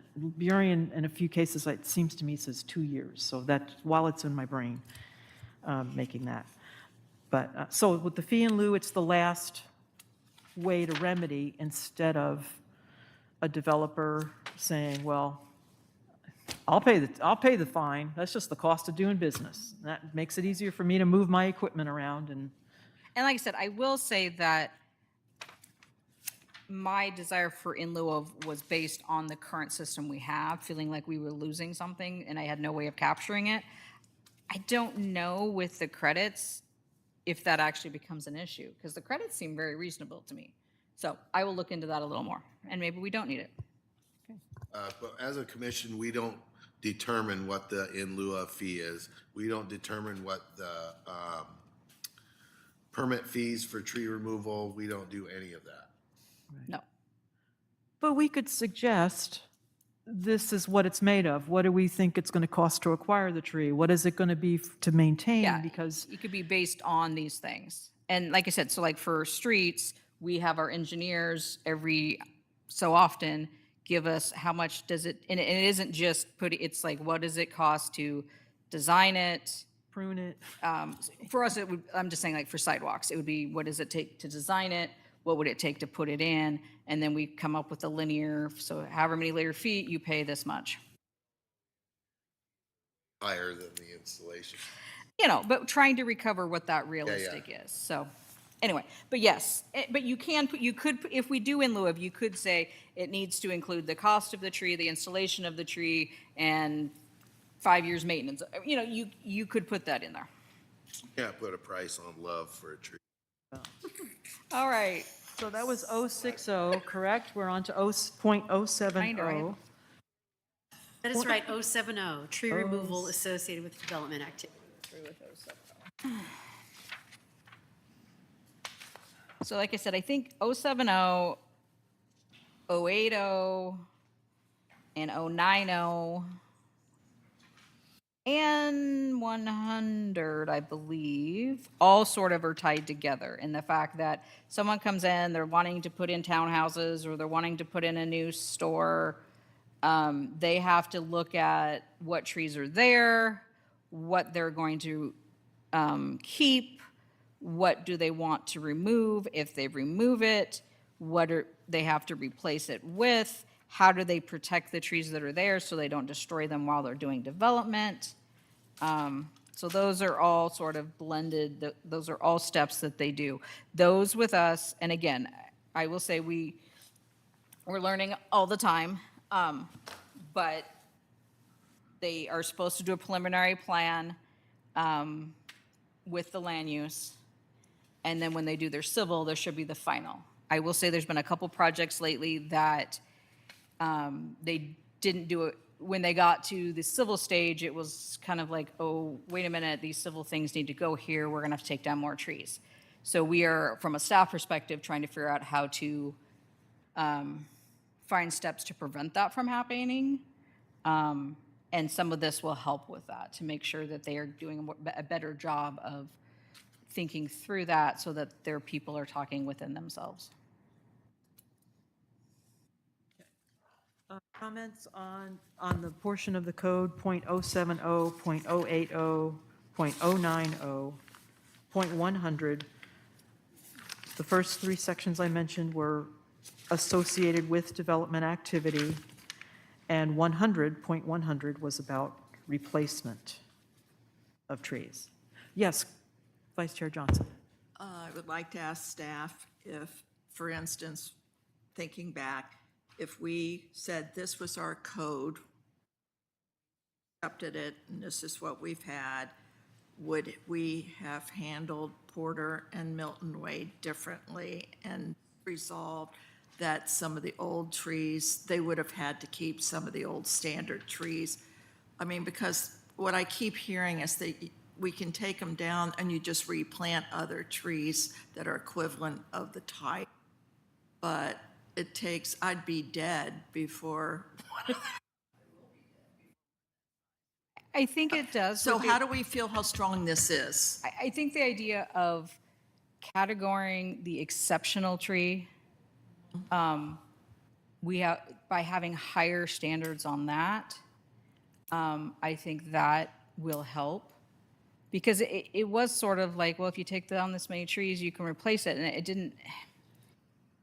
didn't feel like it had enough, teeth to say you have to keep certain trees or you have to fix your thing.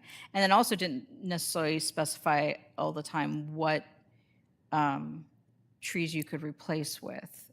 And so some of that was, so this will tie that in. I'm not sure, we talked about wanting to make sure that a tree is a tree and not just a hedge that is very tall. And I don't know if that language is in here, but I'll make sure it is because it's It is. okay, yeah. Because that, again, those are some of the things that have traditionally been allowed or there wasn't a lot to stop it. So this prevents those, these will help us with that. Then I also want to look at 19th and Emerald Way with the big property that's being sold and on a hillside, it's a hill, a lot of old trees there. So I haven't looked at the schedule of what their plat looks like, except for the fact of what's going on Emerald, I think, rather than 19th. But will this protect some of those trees? So up that there? is already in process. So it's under the current rules, not the new ones. Right, no, I understand that. But they're trying to keep a good chunk of the trees on the upper hillside.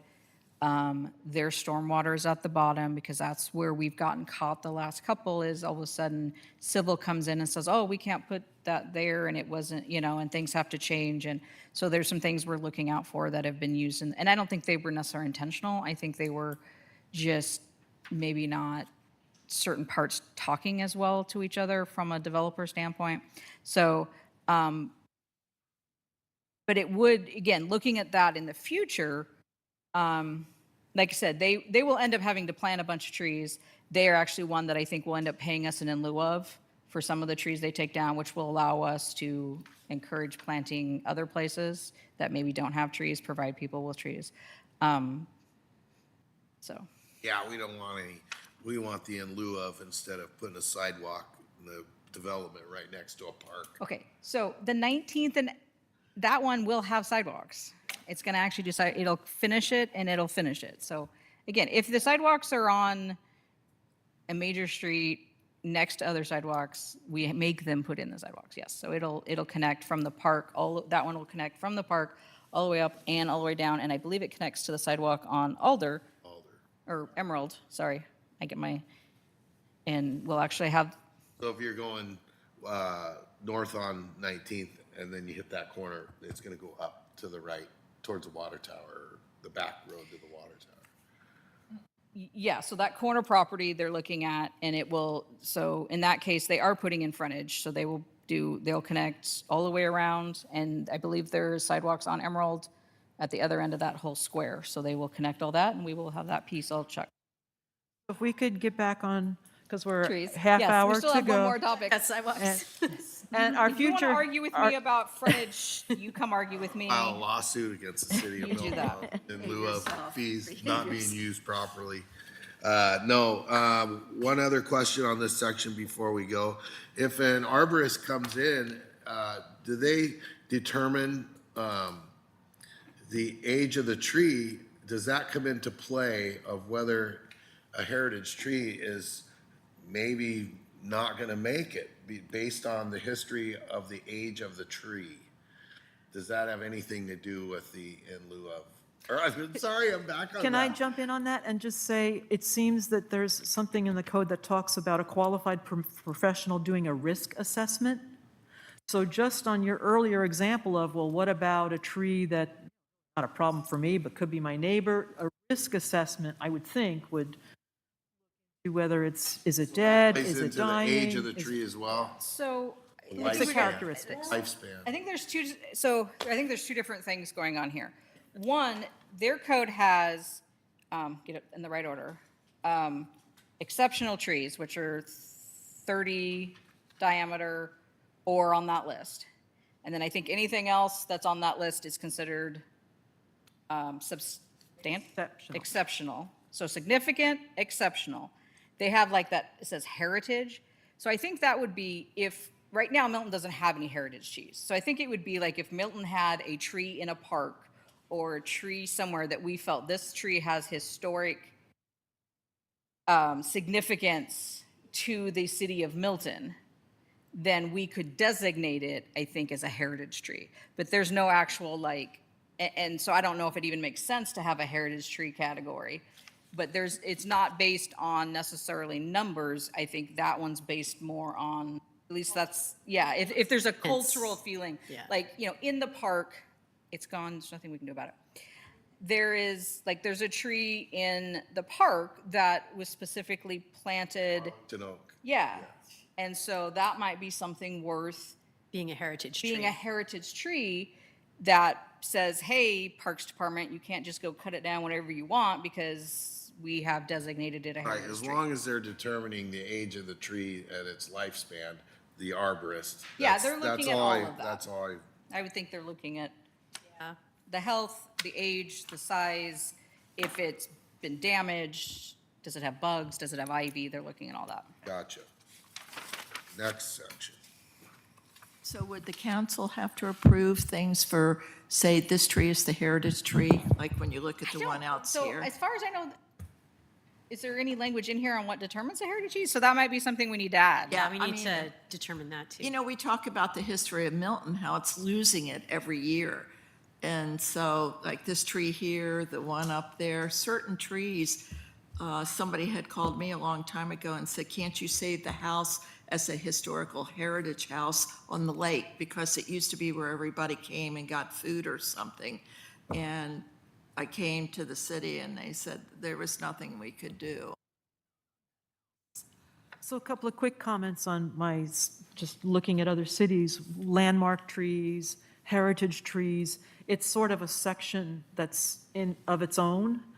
And it can be on private property as well. Of course, the owner has to agree to it, but there is that sort of thing out in code, and if there's an interest to figure out those special trees that we want to protect for the sake of history, we can do more research on that theme, so.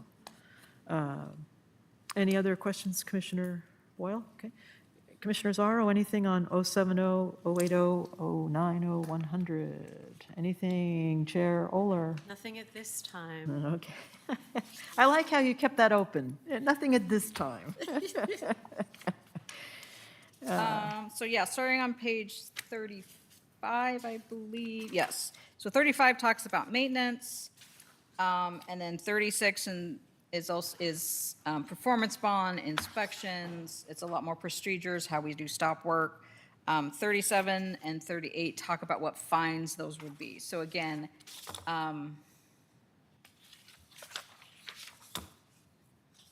a lot of times our stuff is not in code. It can be in code. We go back and forth on how much should be in the fee schedule, how much should be in here.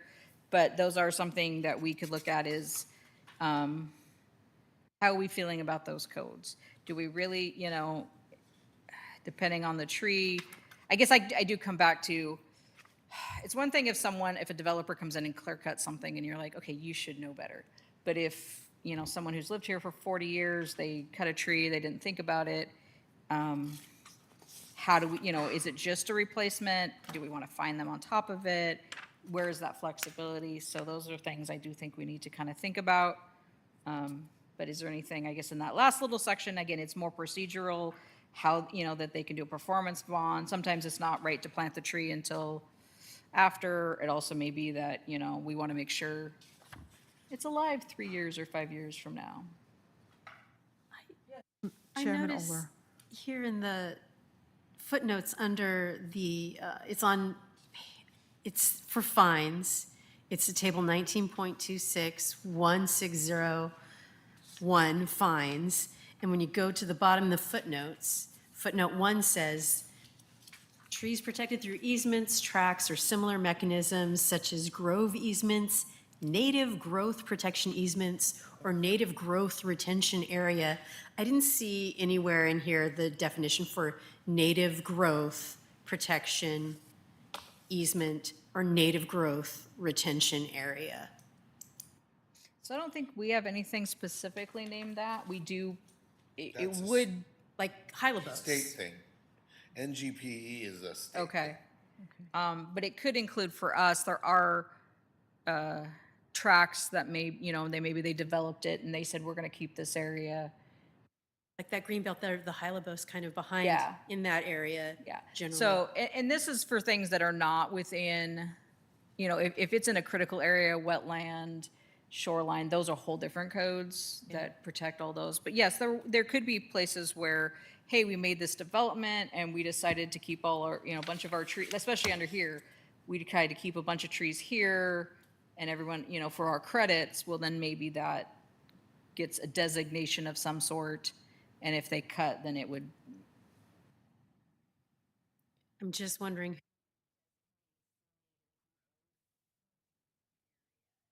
You do it now, or has it already been done? Or like, I guess I just don't I'll understand look that. up those terms for sure. All right. So we'll have definitions, because I don't, yeah. And I get that it's a state thing, but who would put that in place? And do we even have any of those? So does it even make sense, or do Exactly. we put it for something else? I still remember seeing them on plans of certain Okay. things that people gripe because you can't build on it or do anything with it, but you still gotta pay taxes on it.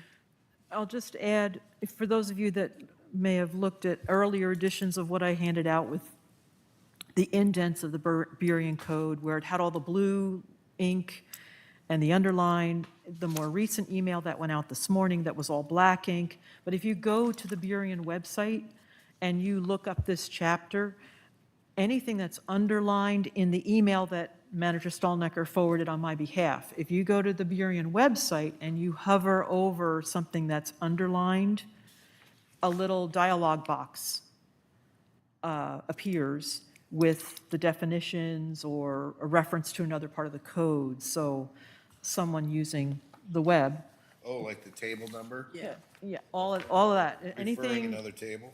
If the email that went out, yes, everything was black ink finally, to Manager Stallnecker's preference.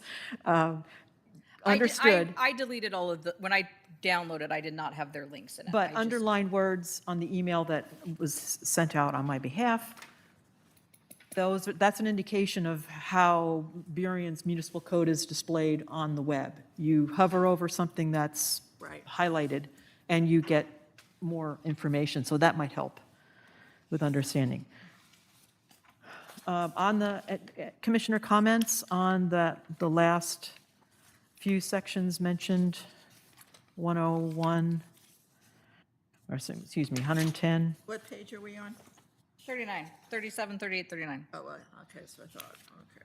So maintenance, inspection, procedures, stop work orders. I appreciate that's in there because there's something right there for staff to say, hold your horses. This has to be addressed before you get to go further, instead of trying to fight your way back on something like that. Let's see, comment on the fines. I think that's going to be education. I see the merits of it because you're trying to incentivize doing the right thing. I don't know, perhaps a conversation with Burien would just be, so how do you handle, and cite some hypotheticals to see how they would handle things where it isn't somebody who really should know better. Chainsaws first, and then, Some hefty fines there. yeah. Yeah, Yeah. are we gonna go over how hefty they are? Do we all think that's justified? I think they're insane. The fees? Yes. Oh, I thought they're awfully high. Yeah. I get that they're meant to be a deterrent, but come on, it does seem excessive. Yeah.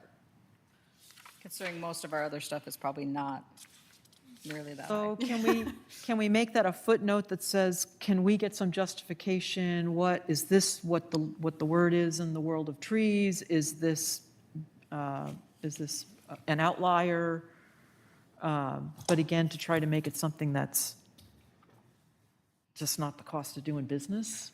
To eliminate a tree stump, $10,000. And I am wondering about the stump as well. What is the value in the stump if the tree's already been? It's the evidence. So they do, like, tree stumps do play a role in forestry. Right, $10,000 worth. I mean, I'm not going to argue that. I'm just saying that's probably why, but yeah, Okay. yeah. So that's going to, so more of the procedural stuff, we'll do more digging in if questions come up. I will ask Barian about the tree stump. Because they talk about snags, anyway. But if you could legally take down the tree, it seems like you could legally, anyway, yeah. Right. So how does that all work? Yes. And they've been at it. This was passed in 2022, October of 2022. Well, a maple tree will grow back easily. Cottonwood tree will definitely grow back easily. That stump still has life in it. Yeah. So I think maybe that's what they're looking at. I don't, so the one question worthy of a conversation, a citizen comment brought up, what about, since the word is out, we do a moratorium on cutting trees? I mean, can we, though? The city council would have to, I don't know that I support That they have that, an because appetite for that. it would make it really hard for anything coming forward. I have been telling people, anybody I talk to on like pre-ops, like, hey, we've got a new tree code coming, so, Hence, we're seeing the cut down right now before the new code goes in, sadly. No, it's more So- like it's going to be different, so. Um, I mean, to me, some of this is actually, will help developers in some ways. This is not a bad, this is I think a much more equitable. I got a significant tree that's gotta come down, but Do I it just can't quickly. afford it. No, I'll go through the proper channels if, I'm not, if we this just had the go- insurance people talking to us. I probably shouldn't have said that. It's, I saved my exceptional tree. what's fair is $800 fair. for the arborist. I'll tell you what, I won't sleep very good tonight with all this wind. There they go, branches down. Okay, real so quick it on sounds the- as though the planning commission as a majority is not particularly in favor of suggesting to council, we're in the works, this is going to take a few months. What do you think about a moratorium? I think it's, on- I mean, realistically. On tree cutting? concessions, I mean, personally, I want to save every tree and hug them all, but let's be honest, I just don't see the council doing that. Could still ask, but, so it's more about during Manager Stallnecker's staff report to council, bringing up the topic. I mean, I think again, depending on what the planning commission wants to do, I think we could legitimately, I mean, even next month, it's possible that this could be in a form, if not the month after.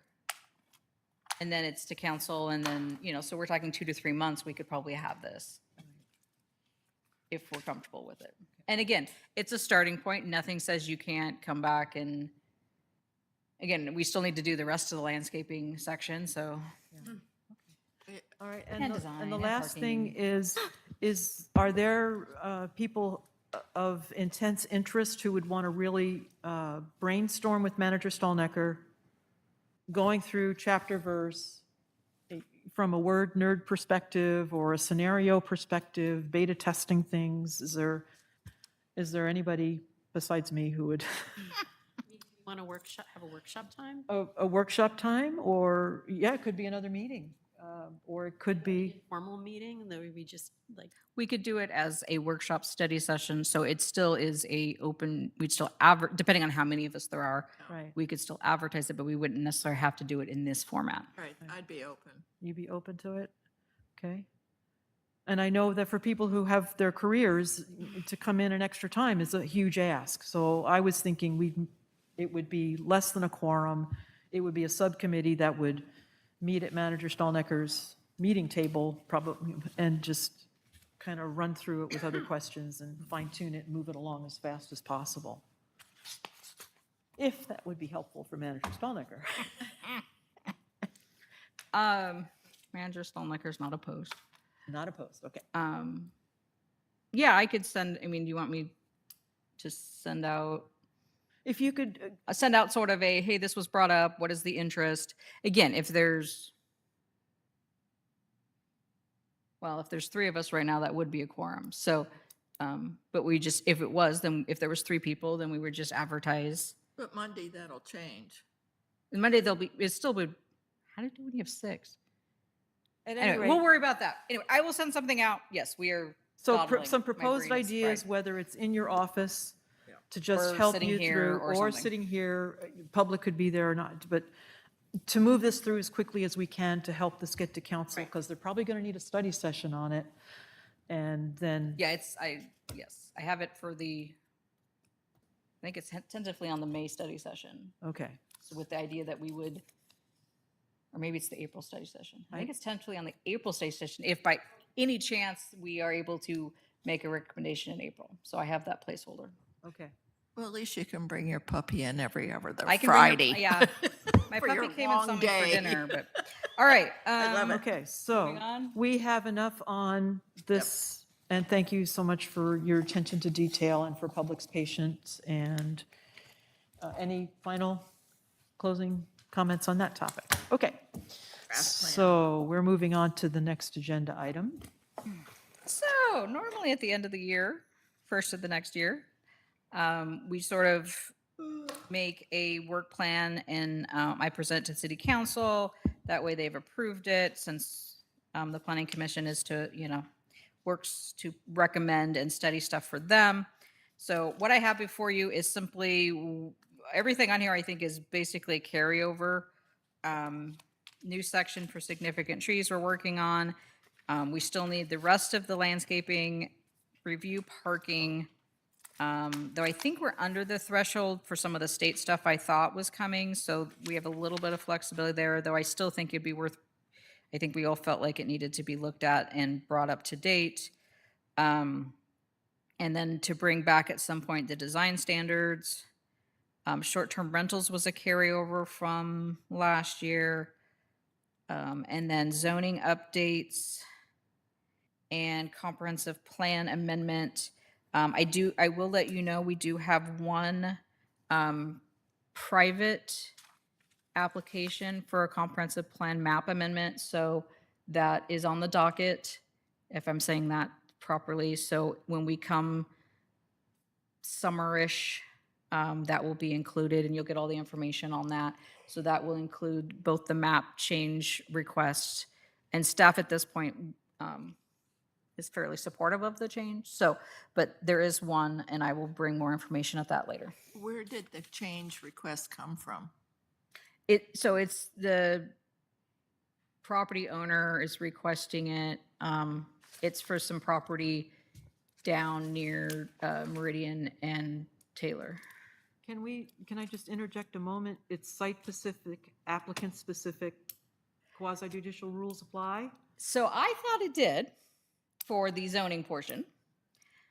And so I was thinking we were doing 2 tracks, but I have clarified with our land use people that, and I do think it might be worth cleaning up the code, is because the zoning is tied to a comp plan change, it's not actually a site specific, because they can't, so it would basically, so if the area was, let's say an area which we don't have, but if everything was zoned, when we used to have, like, everything was zoned residential, or the comp plan was residential, and we had our single family and our slightly more duplexy, smaller single family.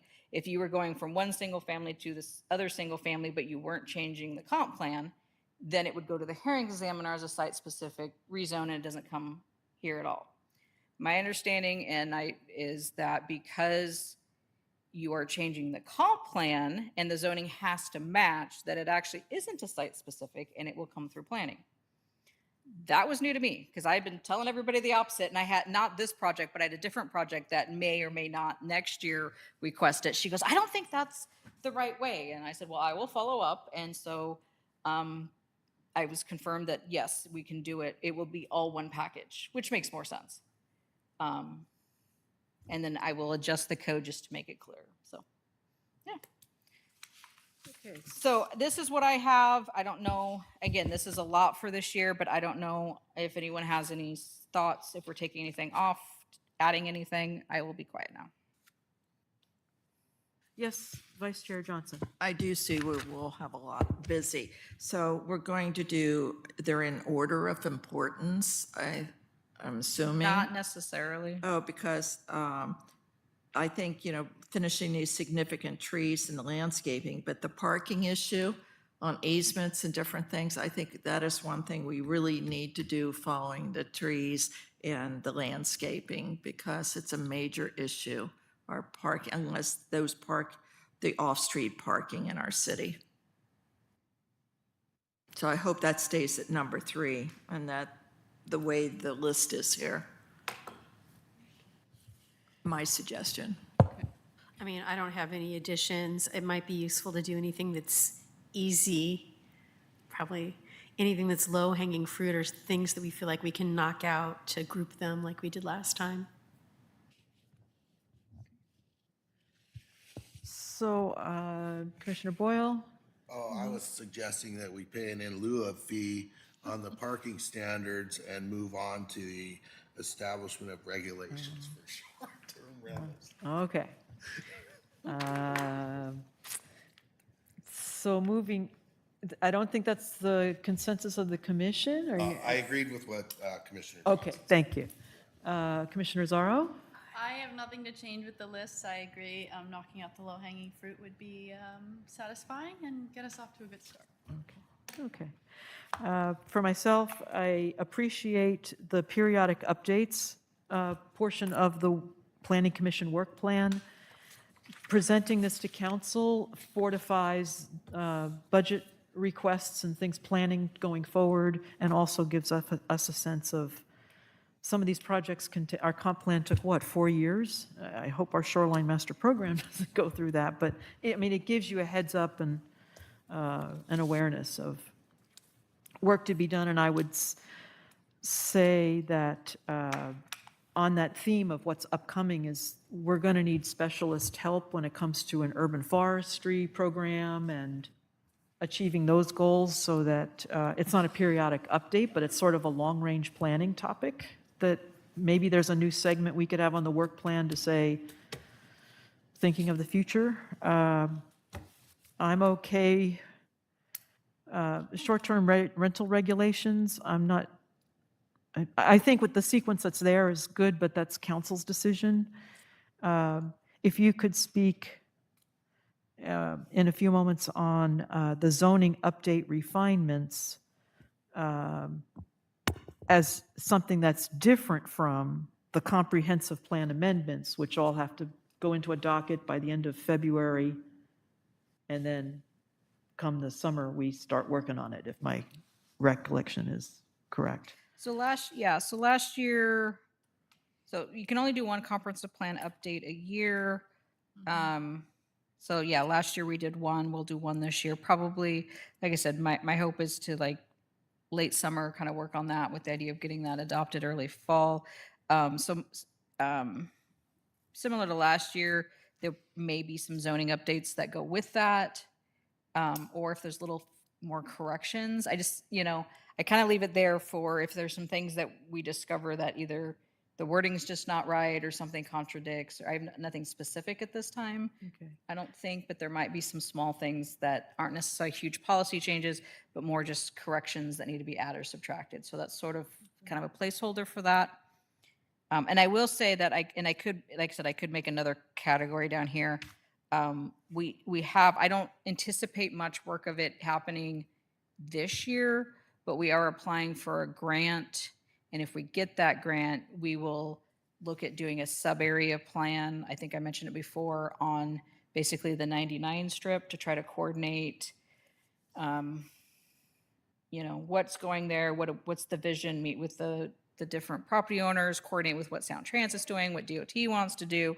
And that will, if we get the grant, most of that will be next year and stuff. So that could be a kind of a maybe-ish thing on there. So on that topic of our zoning code. I don't know if this is something that's the purview of the Planning Commission, but site plan requirements, as I look at the city citizens portal and I start looking at applications and just say, gosh, the site plan, just, there's so much missing. So we have done that work in the past for what makes a complete application and what's required. And so we can have a conversation later because this is probably going to keep us busy as it is. But I'm concerned about the explicitness of our site plan requirements. I do have a question, having witnessed unit lot development in my neighborhood, to just wonder, does that area of our code need to have any fine-tuning work done? And I would love to see some policy on food trucks as well.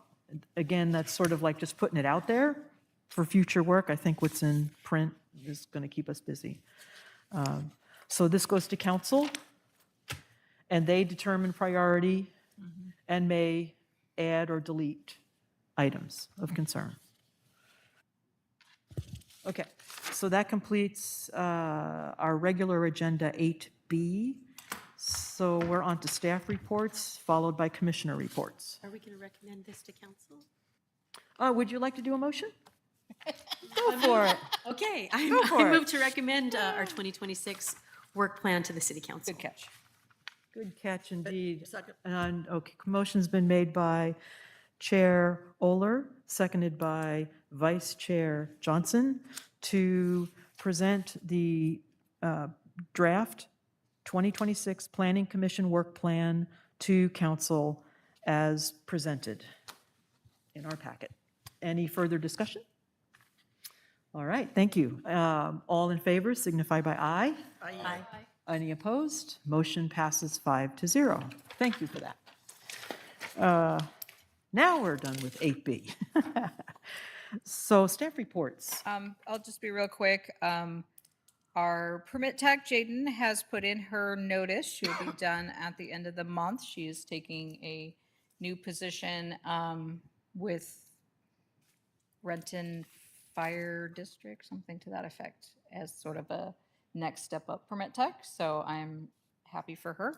But I will be hiring, so it's basically looking for someone, I mean, obviously if they have government and or construction experience, that's a plus, but mainly it is an entry-level position, so someone who maybe has a couple years of office work or some schooling or something is welcome to apply. Oh, I might be interested. Do you need to just have a nice, comfy government Share an job? office with you, or be right around the corner? Oh, I hear everything too. That'd be something.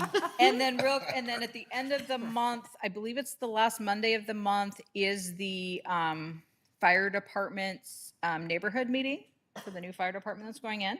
And I will note that it is a conditional use permit, and based on the changes that the planning commission made this last round, when we were doing procedures, that we not only notified the property owners at 500 feet, but we also notified all the tenants.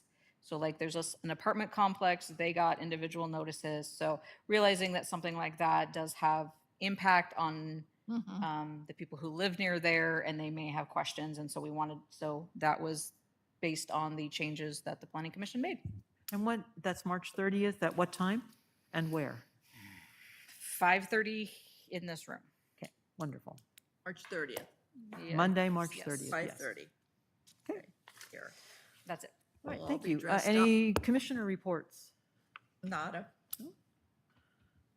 I wanted to congratulate our new chair, Oler, and vice chair, Johnson. Will be running the show here for us next year. Thank you for the nominations. I apologize for getting on you about in lieu of stuff. It's one of my bugaboos, and I don't know how I let it distract me like that. I'm just gonna say that I should eat before I come to the meetings. I might be a little hangry right now, so I apologize. But yeah, congratulations, everybody. Thank you. You have tempered it well over the years. Excuse me, Chair Oler. Just wanted to say that I will do my best committee and support you all. All right, for myself, congratulations to our new officers. I wish you the best. Always willing to be of help and support, and thank you for taking on the role. And I don't have anything else to report at the moment, so next regular meeting will be Wednesday, April 8th, and 6 o'clock. And just a reminder, we pay attention to our emails. Becker is going to possible times for having a workshop, a small, less than a quorum, could be a quorum, depending upon our, and we'll work from there. So having completed our agenda, I will close our meeting at 8:02 p.m. Thank you.